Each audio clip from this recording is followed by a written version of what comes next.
You're listening to Arsenal Pass, a flesh and blood podcast for players by players.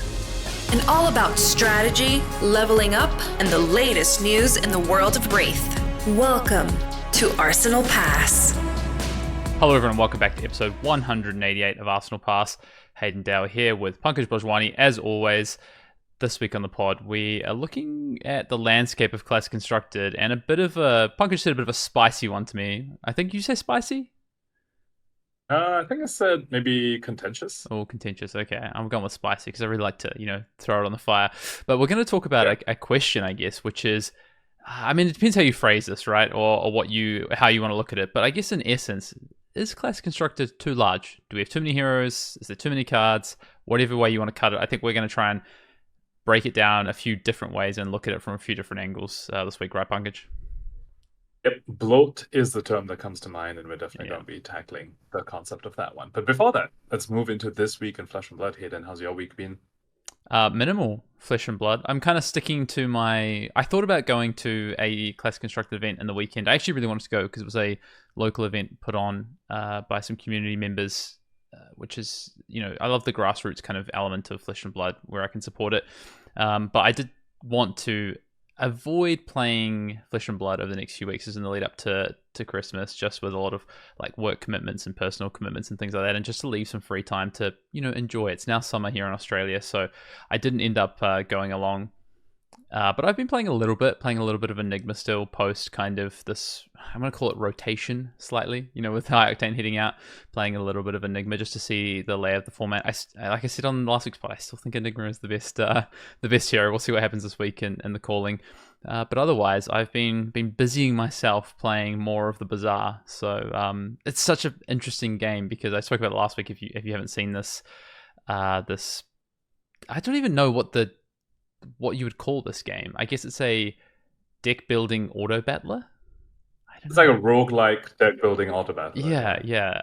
But the meta is very interesting, and they've been making a lot of patches and updates and changes. The meta in probably the last 5 days before yesterday was really trash, and I didn't want to play. And then they've banned effectively banned. They've taken a bunch of cards, disabled them, and it's been more enjoyable. So, just like Flesh and Blood, got to make those changes, got to make those those updates. But yeah, how about you, Pankaj? What's been happening? Well, real quick, going back to the break that you were mentioning, I think sort of taking breaks from the game is actually super, super useful, especially coming off of such an intense season, right, after Worlds. I think having that break really just helps. And we're going to get a new set soon, so you're going to be able to look at it all fresh. That's the thing, right? Like just trying to avoid burnout. Definitely spoken about that on the pod before. To me, it felt like national season rolled very quickly into world season. Like it came around so fast. It felt like so, and I didn't go to Amsterdam, so I felt like there was no kind of natural break post Amsterdam. I was kind of playing, testing a bit, learning draft formats, etc. And then of course, I think now with the cadence of set releases, if you choose to commit to playing around set release, you choose to commit to playing the ProQuest formats and the Road to Nationals, plus if you attend a calling or two, it kind of really is a full 10 months of the year that you're going to be playing. So I think on reflection, for me, it's like I don't have any callings now until next year. So until really the Hunt comes out, my Flesh and Blood time is going to be more around things for Arsenal Pass, for content. And just exploring a little bit of heroes that maybe I haven't played as much. So I definitely will attend some armories. I just wanted to take at least kind of a month off post Worlds. Definitely agree. I think that's super useful. On the other hand, though, my week has been kind of Flesh and Blood heavy. I'm preparing for calling Portland. And as is somewhat typical, I'm getting more and more... I'm losing more and more faith by the day about my deck choice. So, we love that. We love to be there. That's so interesting. I'm really keen, regardless of, whether you win the calling this weekend or whether you find yourself playing a Battle Hardened on Sunday. I'm really keen to break down what it's looked like for you post Worlds, a bit about how you went about testing for this, and just basically dive more into what you said and how you feel post event. So I'll definitely be pulling for a Pankaj win this weekend, I'll tell you what. Yeah, me too, but I think that's going less and less likely by the day. But we'll see how it goes. Moving on to the news, though. So Portland coming up this weekend, Calling Portland, which is Classic Constructed, of course. This past weekend, we had Calling Florence. Also, we apologize for our mistake on the previous week's pod. We thought it was a CC calling, was limited, so we had these predictions that Enigma was going to win, and she didn't, obviously, because it was limited calling. But congrats anyway to Jacob Clements for taking that down. Mm-hmm. That's really, really cool. And in terms of channel updates, Hayden, seems like you might want to do an Enigma deck tech for the channel. Yeah, definitely. Like I said, I've been spending some time with Enigma. First of all, also, just on the calling Enigma wins, calling results, I just transfer what I said to this weekend for Portland. I think this is the first big Classic Constructed event post World Championships, and I don't think, in my, at least, kind of games I've been playing over the last week, I don't feel any different. And on that note, I think Enigma, honestly, the reason I've been playing with Enigma and spending time with it, I think it's the most, I'll take that back. It's one of the most interesting heroes in the game right now, from card pool, from the weapon choices, to the aspect of how you interact with where this format goes in the lead up to the next set. I think it's very interesting. I honestly think there are so many different ways you can build Enigma right now, and I'm getting more and more confident that we might see something, to use the term again, spicy, come out of Portland this weekend from an Enigma player. So yeah, look out for that. Definitely be an Enigma deck tech coming, and maybe an Assassin deck tech, maybe. We'll see. I feel like if I do well enough, then maybe. Otherwise, I'm not sure what's the point of being like, hey, this is the deck I took to bomb the calling day one. But real quick about the Enigma thing that you're mentioning. So if you were playing Enigma this weekend at a CC calling, would you be playing CYB? No, I wouldn't be. So I've been playing a bit. I played a bit with CYB. I would be playing some amount of what I like to call, I guess, sustain to an effect, right? I think getting to be able to utilize your life total in this current format is actually pretty powerful. It's one of the reasons I think CYB was just so effective in this current format. And that's kind of what we said the other week, right? Like, there's a world where CYB gets unbanned as soon as as soon as January, right? Like, there is a world where that happens. So I have things like I do have things like Sigil in my deck right now. I don't have CYB. I have Arcane Polarity in my deck, for instance. I think there is a real world where sustain is good right now. But yeah, I think the deck looks a little bit different. So that's kind of why I want to do a deck tech on it, is because I think the way I'm going to format this deck tech is, I started drafting it out, is I think it's going to look more like kind of the core of Enigma, and then the different ways you can build it. And I think that will serve into the next set as well. Yeah, so still got life gain in there, but in a very different form. Different form. Very interesting to take a look at. Yeah. I imagine, news-wise, we're going to get a lot more happening in the next few weeks. Do you think we're going to get... Here's a question for you. Do you think we're going to get any previews or more previews of the Hunter this weekend? I think so, yes. Yeah. I think typically around these callings, especially like when we are sort of like inching towards spoiler season, they always like drop a few hints here and there. Whenever we get, probably not going to get something super wild. I mean, we do know we're going to understand what chaos means like sometime in December or something. Yes. Yeah. I don't know, but I do think we're going to get at least like a card or two to chew on until then. I wouldn't be surprised though by the time we get to Christmas if we've got what the heroes do. I wouldn't be surprised. I don't think it's out of the question. That'll be awesome. Yeah. I think they did mention that for this spoiler season, they're handling it a little differently. Previously for Rosetta, they gave us all the commons and rares, and the Majestics were the ones that were hidden until World Premiere.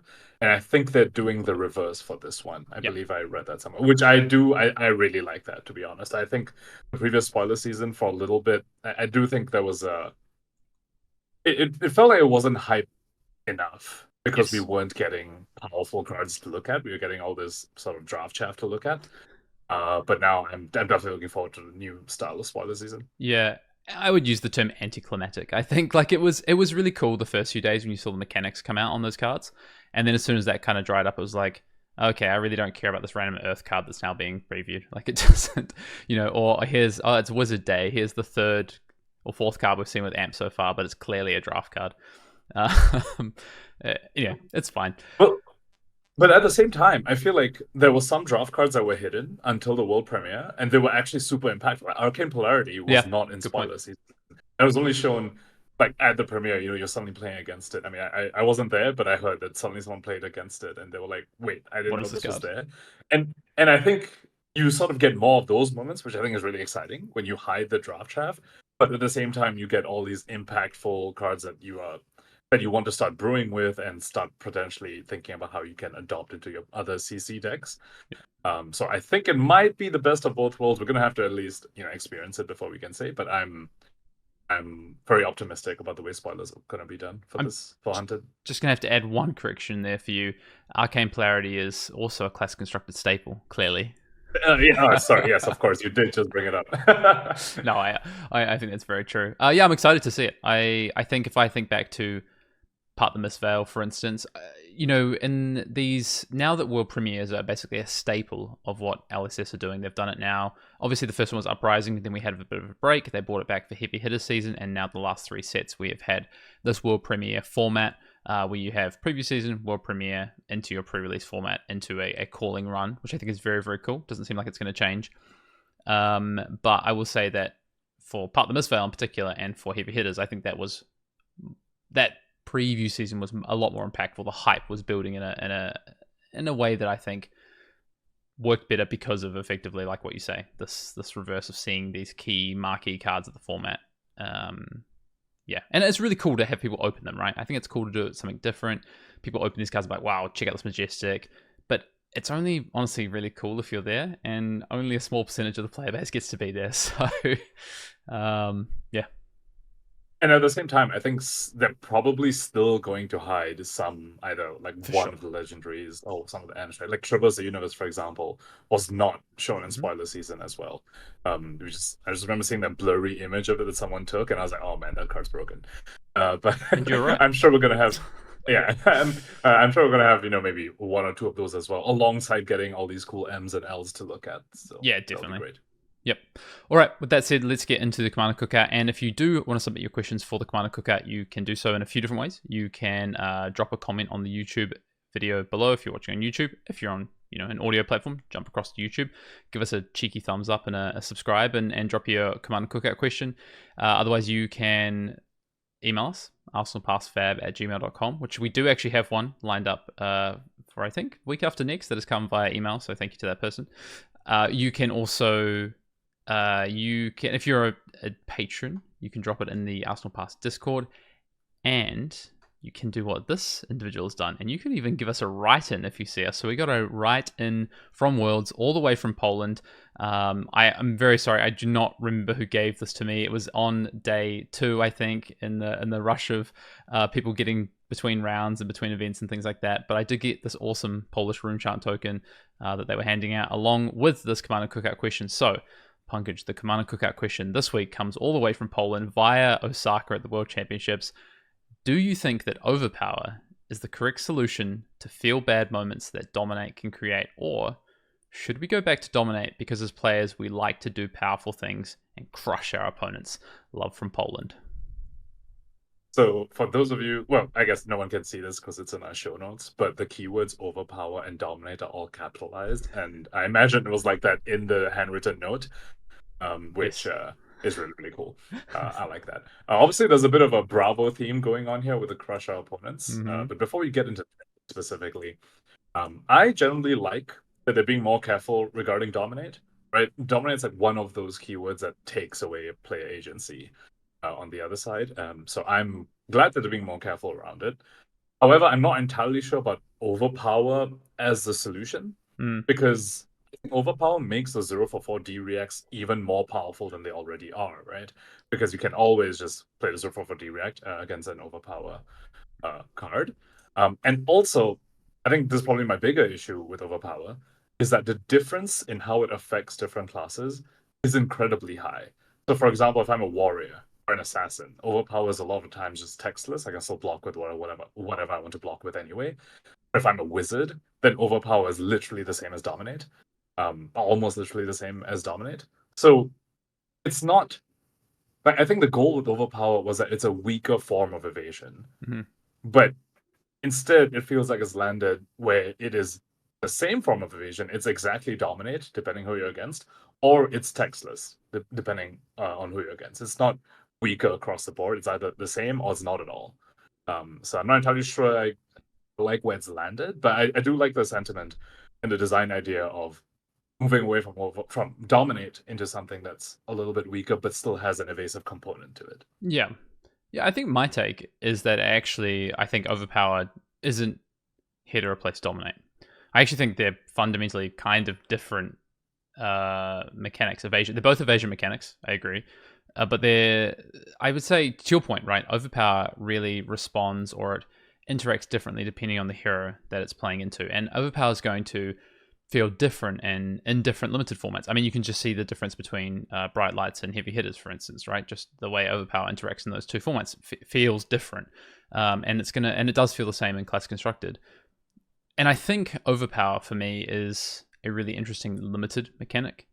I don't particularly love it as a mechanic for class constructed because I don't think it allows you to do what you want to do in Flesh and Blood all the time, which is to have a core way to play a game. Because the effect is not always going to be symmetrical. It's not always going to do the same thing depending on what you're playing against. And that's not a bad thing, but I think that overpower really, like you say, really, really swings from feeling, really strong as an evasive mechanic to feeling almost irrelevant. And I think that is kind of the challenge with overpower outside of the limited format. But in limited, I actually really like overpower. I do agree that being careful about the use of dominate is good because I think what that does for agency and for power level can be quite polarizing. I would say that I think there is another like a blank space adjacent to dominate. Again, I don't think overpower and dominate are actually that similar. I think there is a space somewhere around dominate that isn't as powerful a mechanic as dominate, but still enables some evasion in the game. And I'm really interested. I don't know what that is, to be honest, but I think there is space there. For a moment, I thought you were going to say intimidate. I was like, please, no, that's like no, the worst. No. Intimidate is literally the worst. There's a reason that Reinhardt can never be good because it would just be so aggressive. Yeah, exactly. Like the day intimidate becomes something you always need to face, that's just something's gone pretty wrong. Yeah, it's pretty poor. So that I think honestly, I don't think it's like for like. I don't think it's one or the other. I think it's both, and honestly, I think it's other forms of evasion. It's a little bit. I'll compare it to this, right? We've gone through Rosetta where we didn't have Null Rune, right? And we've gone through a couple of sets with arcane damage where we haven't had Null Rune. We've had other ways to interact with it. So that's a case of the proactive measure being arcane damage and the reactive measure being different things. And I guess we've seen that a little bit with overpower and dominate with things like, like galvanize as a mechanic, for instance, to work around overpower and bright lights, or instance that buff defensive value, things like this. But what I think would be really interesting next is what is the kind of proactive differentiation on some of these mechanics. And I'd love to see an effect that's like, as an additional cost, discard a card, not intimidate, additional cost, discard a card and gain an evasive effect of some kind. That might be, something akin to dominate. That would be quite interesting to me. So yeah, I don't know. We'll see. Yep. Well, with that, thank you again for your Command and Cookout question. And of course, as always, you can give us a question by leaving a comment on the YouTube video, or as this person did, give us a handwritten note. Bonus points for the jankier it is, for whatever piece of paper you write on, the jankier it is, bonus points for that. This is on the back of as you can see, I'm holding up, if you're an audio listener for our video watchers, I'm holding up what this note came on. It came on a Yu-Gi-Oh! Trading Card Game World Championship 2019 Duelist pad. So see if you can top that one. That's vintage right there. Exactly.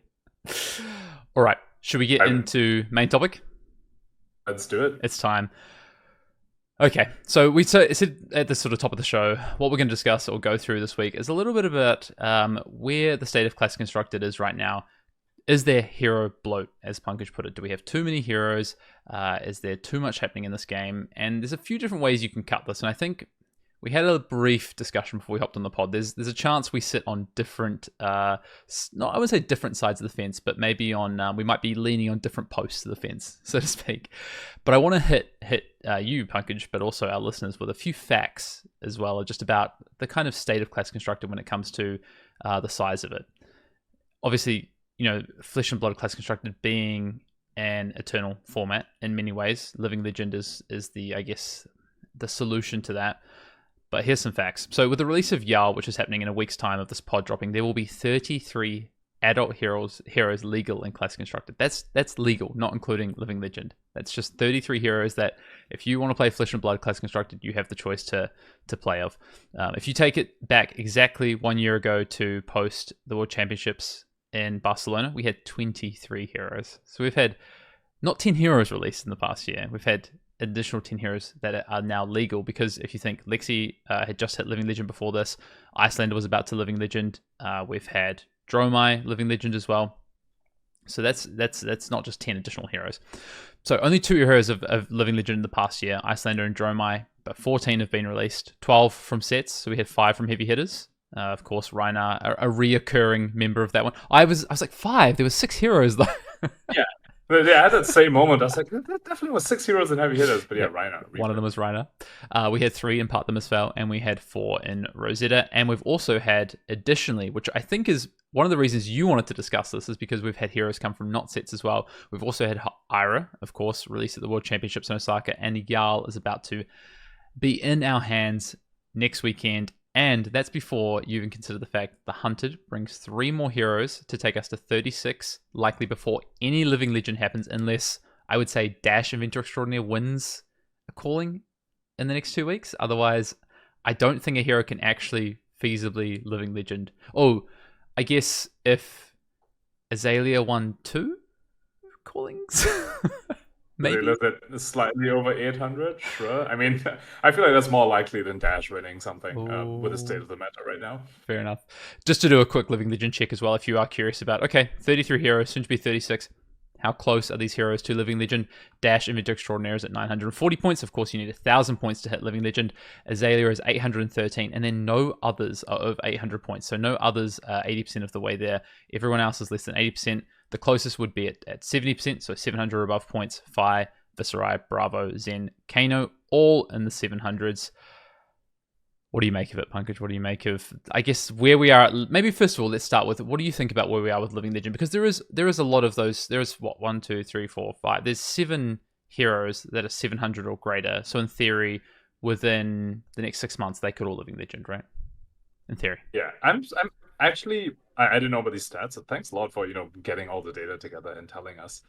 Bravo being above 700, that just stuck out to me as, wait, I just didn't know this guy was getting points, because he's just been irrelevant for so long. Whereas the others, I remember exactly when they were relevant / still are relevant. Yeah. Right? Like Zen is still relevant, has been relevant. Kano had his time, Viserai had his time, it's sort of having a resurgence now. Fi, obviously, back when Stubbies was there in the winning worlds. But Bravo, it's like, he's just been missing the entire time, but he's also above 700. That was the one that stuck out to me the most. What's crazy is the first 8 heroes released in Flesh and Blood, all of them are still legal in Classic Constructed. Oh, of course, Dash Inventor Extraordinaire is the closest, right? Yeah, and then Azalea. Yeah. I was like, I thought Prism was in the first 8. No, Prism was after that. Yeah, Arcane Rising was set too. Yeah. Well, that's the crazy thing, right? When you look at, and this is not, I guess, what we're going to dive into, just a tangent a little bit, but the first 8 heroes are all legal, not hit Living Legend. Of the next 4 that released, 2 have Living Legend, right? Only Bolton and Leviah remain. And then of the next set, how many are Living Legend? Tales of Aria? Tales of Aria, yes, all of them. Yes. I was like, which was the next set again? Yeah. Because, I mean, at that time, they were also doing supplemental sets, right? So correct. Sorry, yes. The next set that released an adult hero, I guess, would be the question. Yeah. So, with that said, I guess what has changed, really? If you think back to this time last year, 23 heroes. We've had, obviously, these 14 heroes introduced. We've also had the 2 Living Legends. We've had the banning of the books, which would, the offensive overlap. That would be maybe the biggest kind of, I guess, thing that has happened. A bunch of heroes that, honestly, for lack of a better term, kind of don't do a lot. I'm talking about heavy hitters. And we've had no changes to the Living Legend system. I don't know if you have any comments about those 3 things. So the heavy hitters one is interesting, right? That's been sort of Heavy Hitters Heroes have been the victims of the meta shifts the most, Yeah. I feel like. Because after it came out, I think Kasai, KO, and Victor were all definitely Very good. relevant Yep. in the meta, right? It was after MST came out that they all just fell by the wayside, and then Rosetta just made that even worse. Because they couldn't deal with MST heroes and then couldn't deal with like split arcane damage. Regards to the LL system, I do believe they did announce changes now that it's gonna be more percentage based. They That will they be, said yes. they're gonna be as these many points for the season. Yeah, it hasn't come into effect yet. But there's going to be changes. So yeah, you're right. That it hasn't been changes since last year this time. Yeah, just to What we've been recap, comparing with. how is that going to work? It's a set amount of There'll points, be right? a set number of points allocated over the season, and then depending on the number of events that are going to be held, they're gonna decide the number of points that each like pro quest, for example, is going to award, depending on the number of pro quests that are going to be happening over the season. Yes. Yep. I was trying Which makes a lot more sense than previously, where it was okay. Each pro quest is, I don't know, like 4 points or how many points it was, and then the game got more popular and then more and more pro quests happening, so just more and more LL points being dished out. I mean, this is the thing that this is kind of what I always called for, was like, you need to have set living legend points. Points per season. So pro quest seasons, road to nationals, and skirmish seasons all a total of 1,500 points, broken out by the percentage of wins effectively. So each 10% is worth what, 150 living legend points. Yes, that is how that works. Quick math on that one. I guess the question now, really, so I mean, let's just get stuck into it. 33 legal heroes, including Jarl, soon to be 36 with the Hunted. Is bloat now an issue? Yeah, so I think it's important that we sort of make it clear, sort of like what we're, I don't say like debating, but sort of like there's this premise that was going to be coming at from a few different angles. The premise is hero bloat an issue, or rather, that's a question that's being posed here. And for me, my take is that bloat by itself, to me, it doesn't mean much. To me, the bloat is like, whether there's 50 heroes legal or 20 heroes legal. To me, the relevant part is how many of them are actually viable, right? And I think we've hovered around the 6 to 8 viable heroes for quite a while. Like at the start of this year, for example, heavy hitters meta, we had a very open meta, but it was still kind of like 8 heroes you could pick. Like there was like the Dromai, the KO, there's a warrior, and a Victor, and then just like a few others that you could pick. I don't think we've ever had a meta where you had like more than like 10 heroes that were definitely like very, very viable for you to choose from. And the start there, we're in the 20-ish viable heroes. Now we're like 30-something viable heroes, but we're still in the 6 to 7 heroes that you can actually go and play at a competitive event. So around what's meta relevant to me doesn't matter too much. To me, what really affects me, I suppose, is the fact that these other heroes that are outside the viable range aren't getting support because we just keep getting new heroes, and then the new heroes are getting all the attention, and these older heroes are sort of left by the wayside, or they started already needing like in not great positions, and we'll get more into specific examples, but they're just not getting the support that they need. To me, that's more the issue. But before we dive more into that, do you have thoughts on the bloat and like what's meta? Yeah, I think I come from the same standpoint as you, right? Like, really, what do some of these heroes matter in competitive play if they're not viable? And I think that is the key term, is like, as a competitive player, a competitive podcast, focus podcast, the first and foremost is like, if I'm a competitive player and something gets released and it's complete, Betsy comes out, I forget about the hero because it's never been relevant. It hasn't been relevant so far, and you could see straight away that it just didn't have the power level to compete with the other Guardians or what was happening in the format at the time, right? But then I sort of shift my view to, okay, what if I'm thinking about new players coming into this game, seeing the sheer amount of heroes available? If I'm thinking about people who are even... If I expand from that, so which hero do I play? Which class am I most interested in? Even if you think about class, you think about the amount of Guardians in the format right now. Now 4 Guardians, right? Which one do I play and why? Just being not as straightforward a thing to understand. Even if you expand upon that, okay, I'm someone who wants to collect and have access to X amount of, if not all, heroes. What does that mean for me? and maybe even just like the feels bad element of that, of my hero. I'm choosing. There's so many heroes that are not competitive, so almost the flip side of what you're saying, right? So, but I will say the one thing, and this happened at Worlds. I was having a conversation with Mr. Brian Gottlieb, and he asked me if I had any feedback on the game right now, and I said one of the things that I found in preparation for this event more than ever before, or for the first time ever actually, is I felt overwhelmed by the number of heroes and the number of viable or potentially viable strategies that are currently sitting in Flesh and Blood. And I don't think that's actually just hero specific, because I agree, if there's not a massive number of viable heroes, but I do think it is higher than it has been in many previous formats, right? Like if you look at even just the stats from World Championships, calling and the heroes, like do you think it's fair to say that in the World Championships full weekend, calling included, that Aurora, Enigma, Viserai, Nu, Dash.io, Zen, maybe Florian were all viable heroes to be playing? That's 7 heroes. Maybe not Florian. I disagree with Florian part okay, of sure, it. 6. And we did discuss that in the pods leading up to it, and I am a little vindicated by his results over the weekend too. They were very, very subpar. But yeah, I think it was like in the 6 to 7-ish heroes. Yeah. But we did also have that earlier this year. I think PT Amsterdam was rather an exception for how open the meta has been this year, rather than the norm. Because at the start of the year, we had Dromai, KO, we'll say Dorinthia. Some people didn't believe in Kasai, but let's say Dorinthia, right? Hatches Dorinthia was definitely in.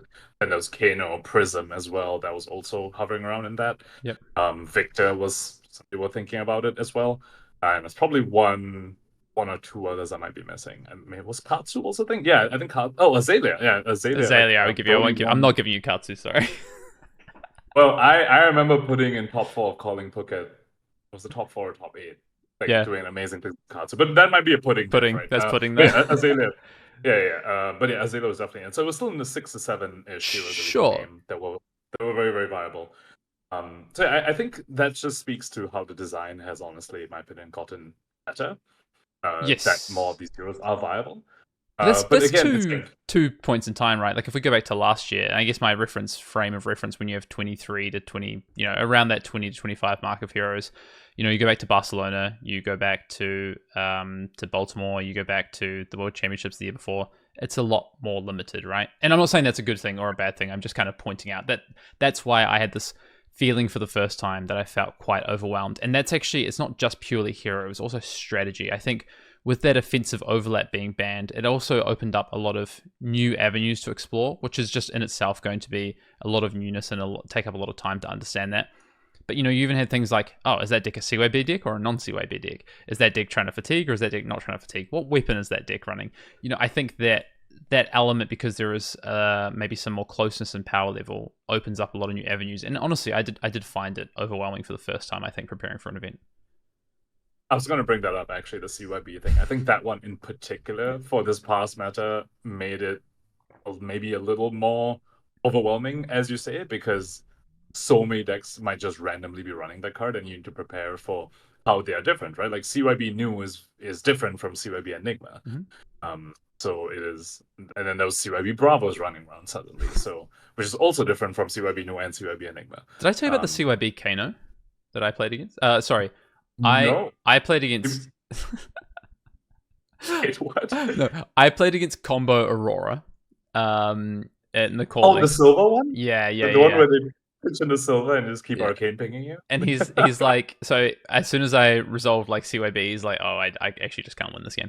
But so he just ended up conceding. But he's like, all my losses have been to CYB decks. I was like, what were they? And he's like, a Nu, 2 Enigmas, and a Kano. CYB kid. I've heard of CYB as Celio. That one makes sense. You discard your early ones that don't do anything and just filter it. CYB Kano was not the wizard I thought would try and run that card.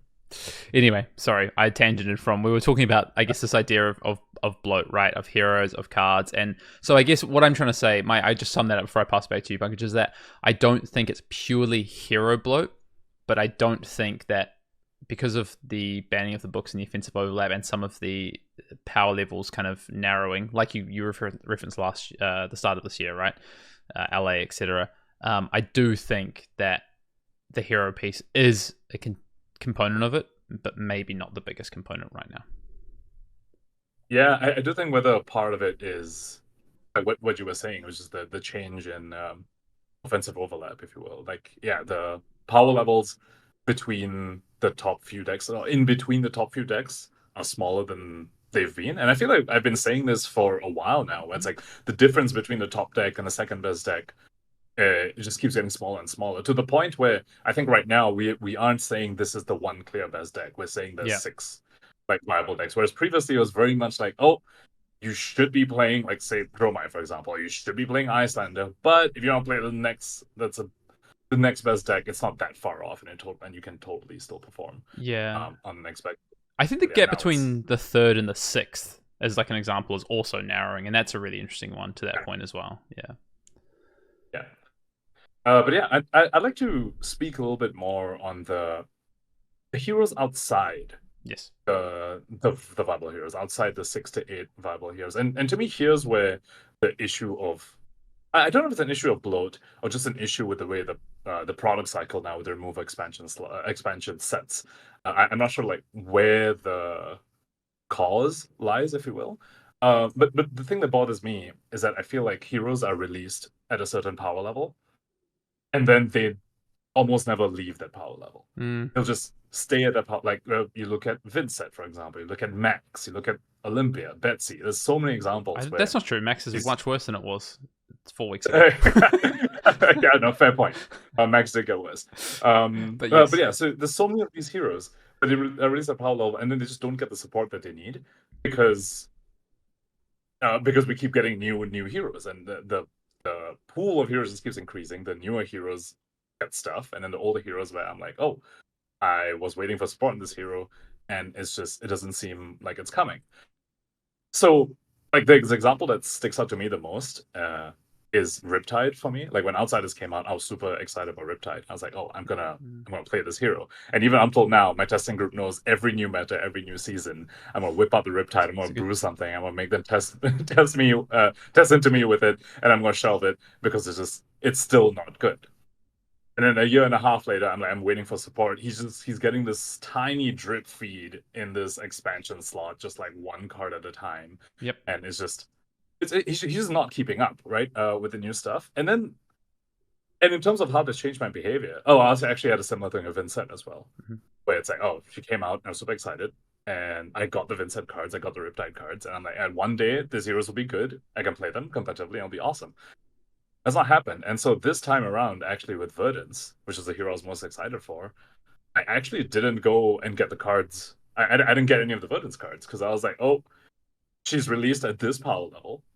Historically, it seems that when the hero releases this power level, just the way the product is right now, they're not going to get enough support for them to be strong enough, even eventually. Then I'm just not going to bother getting the Verdance cards, even though it's a hero I'm most excited for. So that's a part of this whole bloat thing that bothers me the most. That's a really, honestly, great point and a big part of it. And I think it's a challenge that LSS have to. I'm sure they're aware of this, right? Of the fact that they've got these heroes that effectively have minimal living legend points, and at some point it's like, okay, what do they mean to this game? Like, how long? This is the point, right? The first 8 heroes released, none of them are living legend. That feels weird. And it's like, how long should they be sticking around? And some of those heroes rose up as sets released, actually. But that was when we used to have supplemental sets. And we don't have supplemental sets anymore. And I think one of the things that is a challenge is that the expansion slots aren't quite doing what I think LSS or a lot of players would want them to do. And I think that is a bit of a challenge. And speaking as a competitive player, I think that's a challenge of what I really want, what my dream is as a competitive player. And I think a lot of competitive players would share this with me, but also non-competitive players, is to have a set release, rock up to the next big event, and yes, 1 or 2 of those new heroes be relevant, but 1 or 2 of the older heroes that haven't had a day in the sun in the past year be relevant or be an option. Like, I want to be able to be like, oh, let's go and revisit Vincent. Maybe now is the time. And it feels like it's been threatened that would happen, Vincent in particular, right? Because of Rosetta. It's like, oh, maybe now is the time. There's a couple expansion slots. There's new cards to play. But it just hasn't quite played out. And I think that's a bigger design piece, but I do think that is actually that is a part of the bloat problem, because these heroes kind of get, like you say, stuck in their bracket and they're not able to break out of them and grow living legend wise and head out. And instead, it's like, oh, last in, first out almost starts to happen, right? Yeah, I mean, especially with MST being as recent as it is and how strong this hero is, so it does feel like a last in, first out thing. Oh, they bring up Rosetta. So I do want to say, we spoke about them being aware of this. I think they definitely are. Yeah. And I think there's a bunch of counterexamples we can point to, like regarding what we've been talking about. I think Rosetta is actually a good counterexample, where if Rosetta comes out, Aurora is, I think, the most meta relevant, the one that immediately has an impact. And an older hero that did get quite a bit of support, Viscerai. Yeah, good right? point. Viscerai, an older hero that was kind of suffering, and then because of Rosetta, he actually did get the support he needed, and is now actually meta relevant. But I think these examples are more the exceptions rather than the rules. Like the other recent exception is like Dash.io, right? Got a massive boost from the Armory deck, and then now toned down again. But had the massive boost. But I think there's way more heroes that you look at the roster and you're just like, they have just stayed in their same state for as long, right? The Vincents and Maxes, Olympias, Betsy's, List goes on. like all the class. And I think it's okay to have some of those remain without. Like, I think we'd be sitting here feeling very aggrieved if it's like, oh, every time a set comes out and they release expansion slots for 5 heroes, those 5 heroes immediately like start the charge towards living legend. Like, I think if it was that reactive, that wouldn't feel good. Like, you want some consistency and power level of your formats. I think what makes it feel a little bit more polarizing than maybe it should is just the power level of MST. I actually think, you're right. If you look at Rosetta, it's probably done the thing that they want to do. And let's say we get to the Hunted and, Fi gets another Day in the Sun. You get another hero that has an impact, and maybe there's some expansion slots or some generic cards or whatever it is that brings ninja-specific cards that bring Katsu into the fold as well, for instance, or something. And that could be really interesting. So I don't think I think, like you say, they're probably aware. And I think if you took Rosetta in isolation as opposed to this year of set releases, I think you are right. And there's definitely a conversation to be had regarding the move away from supplemental sets, right? And I definitely don't say this in we should go back to supplemental sets, because no way do I want to be drafting Uprising again for another 6 many of a months that was. Yeah. But there's a conversation to be had about the side effect of this, which I remember thinking about when they announced this, and we're sort of feeling that right now, is that it sort of amplifies the problem we're talking about twofold. So on the one hand, there's less support being released for classes that are not in the set, right? With an expansion slot back in the time, each class is going to get a whole bunch of cards worth of support, whereas now it's any class that's not in the set just gets like 1 or 2 pieces in the expansion slot. So that's one way where it's like the older heroes aren't getting the support. And the other thing is that these draftable sets keep releasing new heroes into the format. So you're getting more new heroes and less support for the older heroes, and it's kind of just that's kind of what is sort of, in a sense, causing this issue, right? But at the same time, there's a very big however, that's in capitalized and bold.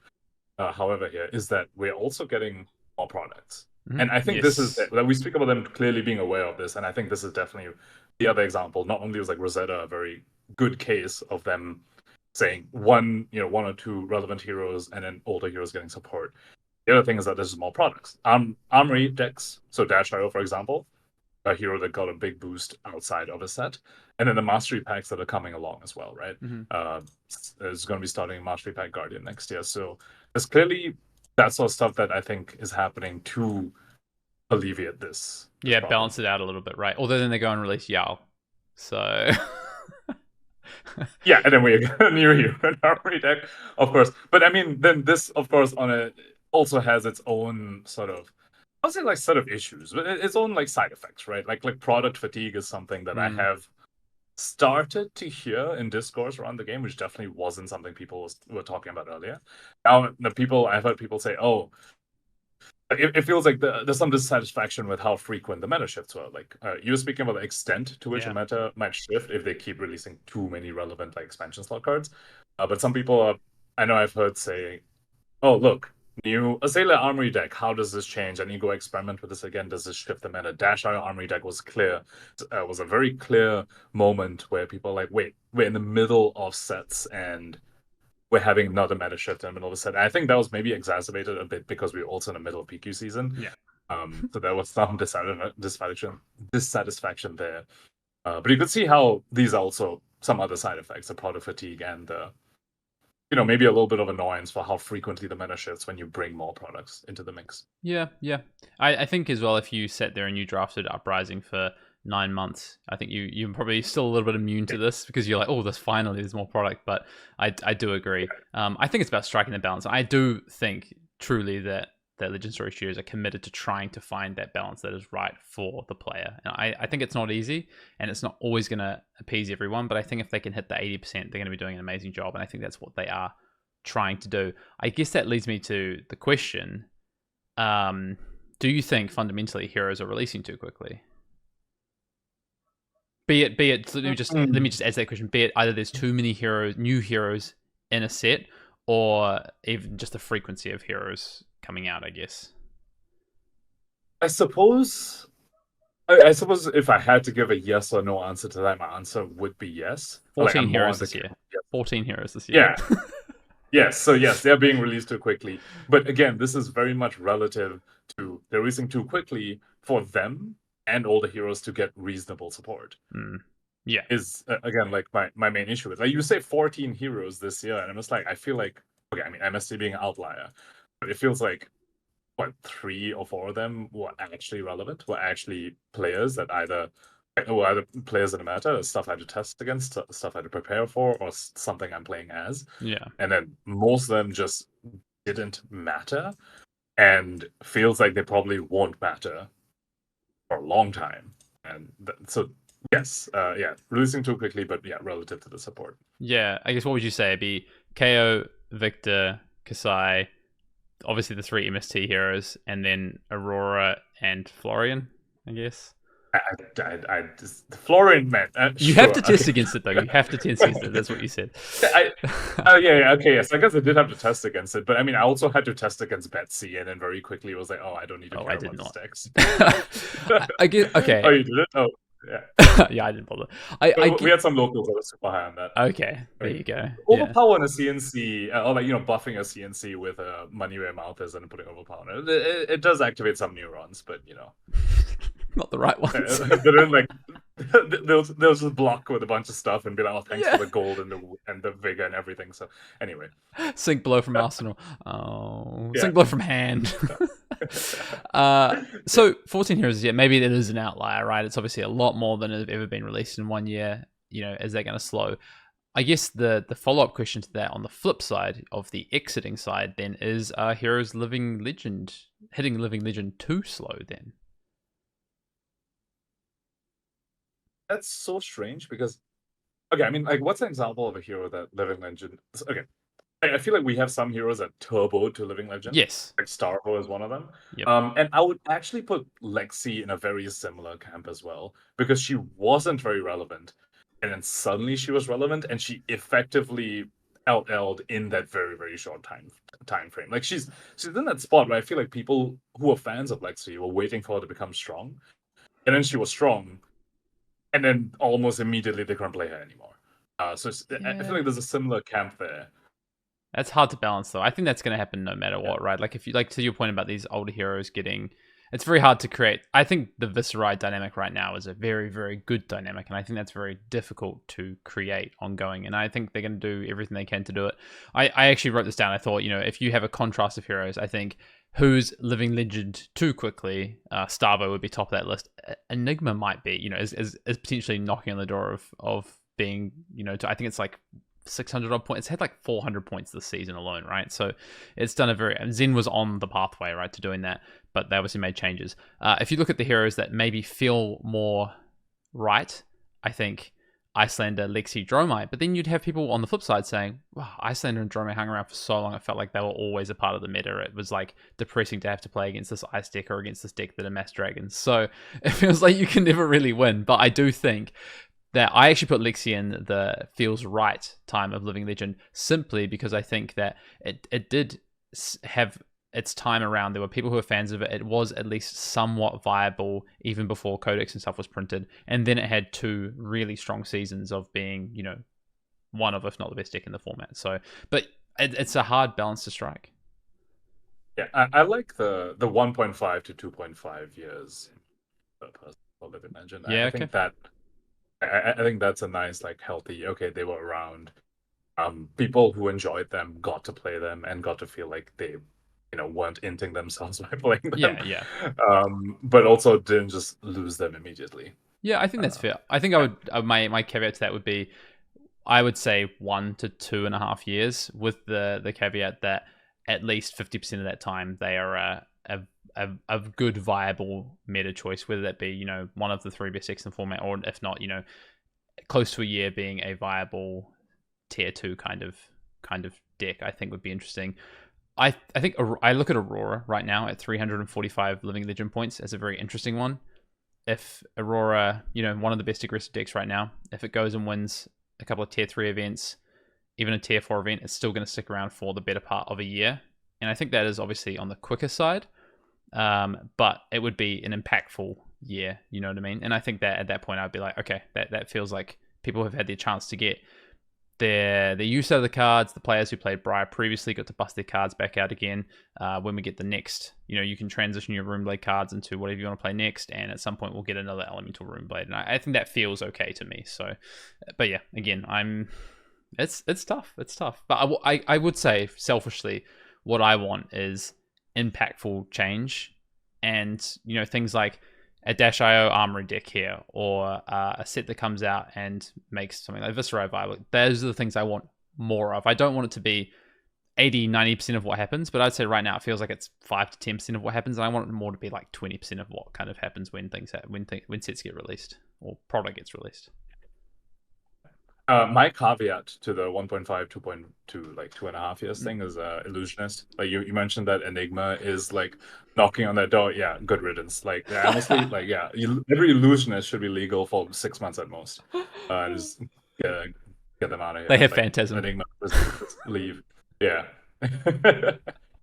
All right, we get it.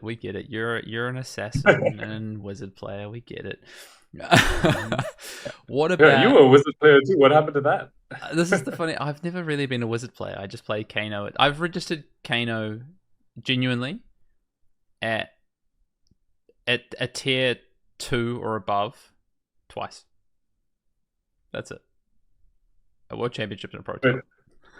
Yeah, I guess it's because you released that the Kano video, right? The how to combo as Kano, the sort of which everyone quotes to this day, and everyone says that's how, if you want to learn Kano, go watch that video. So that's one of my favorite videos I've ever made. One of my favorite videos. That's a very good video. Yeah. For sure. All right, we've talked a bit about potential hero Bloat. I think we both land on the side of, well, sorry, let's just finish on the point on Living Legend and the rate of Living Legend. I think my answer to that is that I honestly think it's yes, if this is the rate that heroes are going to release at. I think what ultimately is the answer is that this rate of hero release is clearly not sustainable. And I think that what is more sustainable is somewhere in the 7 to 10 hero range, with now us needing probably something. This is the crazy thing, right? Something around the 5 to 8 mark of heroes leaving per year. And that's what gets scary. You could talk about how many heroes you want to see released per year, but actually, how big do you want the format to be? So how many heroes on the back end do you want to go out? And realistically, if we were to say right now, everything over 700 Living Legends next year, which is not going to happen, right? Probably not going to happen. But if we did, that would be, that'd be 7 heroes that Living Legend. And that feels massive. That feels insane. But it's not going to happen. It's so interesting because we were just talking about, heroes that LL'd very quickly, like Turbo to LL, and heroes that might be knocking on that door, might be on the cusp of LLing too quickly. That's actually not really going to happen anymore because of the LL change, right? Exactly. Like that LL change kind of will make that happen less. So in theory, it feels like heroes, even if a hero has an incredible season, like a Lexi level season, or like even this past season, like the Auroras and Enigmas, they're actually still going to be probably getting the points a little bit slower, it seems like. So you have to wonder what, like, it feels like it's going to be spread out more, like that. LL points will be spread out more, but the hero base is increasing. So like it feels like we're not going to get we're getting the same rate of heroes leaving the format as they are coming in. Yeah. But again, I think they're doing a few things to combat that. Like we spoke about the older heroes getting support. Like I think something like Rosetta, a very good example.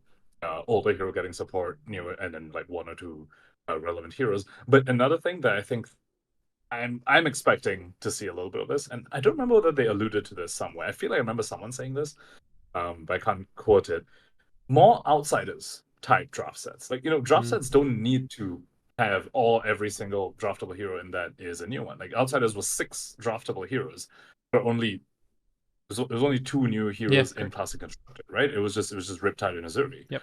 And I think we might see more of that kind of thing to alleviate the number of heroes coming into the format, because I think having 6 to 8 heroes leaving the format, unless they're all like older heroes, you're gonna have the 6-month hero LL thing, which you definitely don't want. Yeah, I was just doing some quick math in my head as well, just about that conversation around Living Legend and obviously the split of points, because they also lose control potentially over how many heroes Living Legend in a year, because now you go from you have a new set come out. Let's say the 100 comes out, and actually 2 heroes are really viable from this, and they're like tier 1 or tier 2, and instead of your heroes that are really close to Living Legend, they lose points in favor of these other 2 new heroes. So you might have been planning to have around 7 heroes Living Legend, but actually a bunch of new heroes take a lot of those points, and so heroes can't tick over, and actually only 3 or 4 hit Living Legend because of it. But I did some quick math. I mean, it's about 2,000 points for that top 7 to Living Legend between them. Per ProQuest season, that's 1,500. So that's 3,000 across 2 ProQuest seasons this year. That's a Road to National season at 1,500. And then, so that's what, you're at 4,500 there. Plus you add on your nationals and callings. It doesn't seem that crazy, but it probably is still around a third of the points needed for those heroes to hit Living Legend. And I think if I just had to ballpark it, I think what we're going to see next year is more like 3 to 4 hit Living Legend, and then a couple of new heroes that come out next year take a decent chunk of points from having a couple of good seasons and being strong heroes that get released. Because they have to have some amount of impact, otherwise their products are not going to succeed. It's really funny you mentioned they lose control, because obviously, they're not going to be able to predict the meta with 100% accuracy, right? But just reflecting on this past season and how everyone was expecting Dash IE would just it's guaranteed to LL, right? This past PQ season, and then she barely won anything. Yeah. And you just have to imagine, like, she's at 940, right? You kind of the sheer number of progress events you do expect her to go. But she's still sticking around, and those points instead of allocated elsewhere. So it just goes back to what you're saying. It's like, we were expecting some of these heroes to LL, and then they kind of just hung around, and then now we have like 40 heroes, and it's like, oh wait. It's odd. Yeah, and to be fair, I say they lose control. They've never really had total control, but I think it's going to make it a bit more difficult. But I think longer term it works out, because they know the set amount of points that are being given out, so they can try and control rate of Living Legend versus heroes release. And I'm assuming they've at least done some modeling and mapped this out. So yeah, I think what I'm most interested to see is how many heroes we get next year. But additionally, where those heroes shake out in terms of like power level and things like that. I really would love to see per year kind of it be around a 50-50 mix of 50% impact of new heroes and 50% impact of older heroes rising up, now that we have so many heroes in Classic Constructed. Some of them, if they rise up, might not be very enjoyable, just based on some of the design in the past, right? But I think there's some that would be super, super interesting. So it'd be really cool to see how they do rise up if that happens. Yeah, I'm definitely looking forward to that too. I mean, especially with Hunted coming out, immediately I was like, wait, warrior cards? Can I finally play Kasai? I mean, Jagged Edge, I'm like, can I finally have a game into Enigma? Probably not. But, Could you hope? Could hope. Yeah, could hope. Anything else you want to say on this kind of topic before we wrap it up? I think I've said my piece. No thoughts, head empty. Anything from you? No, I think I've said it all. I'm interested to hear though if anyone's got thoughts on this conversation. I think it's a very interesting topic, and it's one that we could easily revisit in 4 to 5 months' time and have a very different opinion on. So I'm very interested to hear what people out there think. Are you feeling this bloat? Is this just something that we're feeling? Are you feeling this kind of almost fatigue of card pull and deck building decisions, or is that more limited to, I guess, thinking about someone like myself who likes to spend a lot of time building decks and there being too many options? What are your thoughts? Yeah. I think what makes this particularly interesting is that we're sort of approaching. It feels like we're approaching like an inflection point.